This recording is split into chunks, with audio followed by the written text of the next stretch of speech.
Alright, so remember the live action Super Mario Bros. Movie? Yeah, not the best idea to rip that off, but apparently someone thought, hey, let's do the same thing, but with Double Dragon.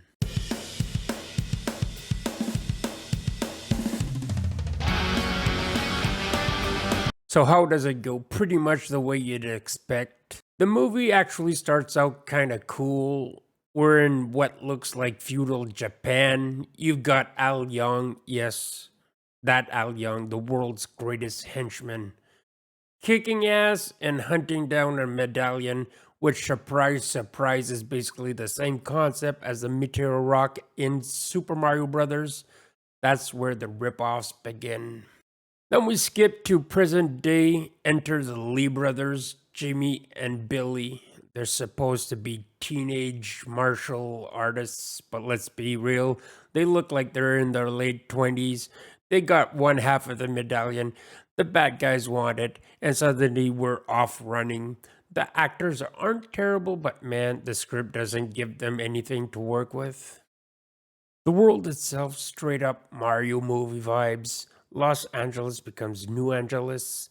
Cars look like recycled props, and the cyberpunk setting feels copy pasted. I literally just watched Mario before this one for my reviews.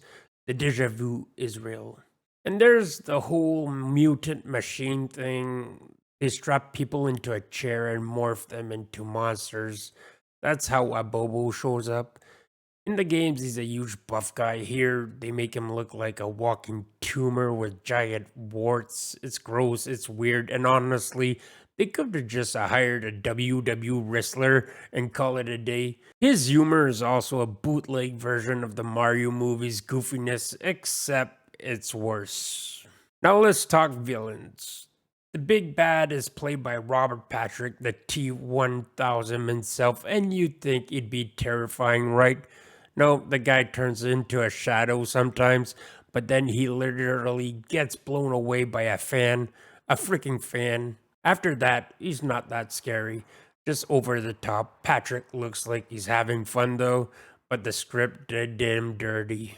By the time the movie throws the brothers into a morgue fighting zombies, I was checked out. It doesn't feel like Double Dragon at all. Sure, they eventually get their red and blue outfits, but they look so cheap it's impossible to care. And get this, the actual nod to the game is when they kick a Double Dragon arcade cabinet. Like, why are you kicking your own legacy? At the end of the day, this movie makes Mario Bros. Look like a masterpiece. The only saving grace was Robert Patrick chewing scenery. Everything else, a mess. I'm giving Double Dragon a 4 out of 10.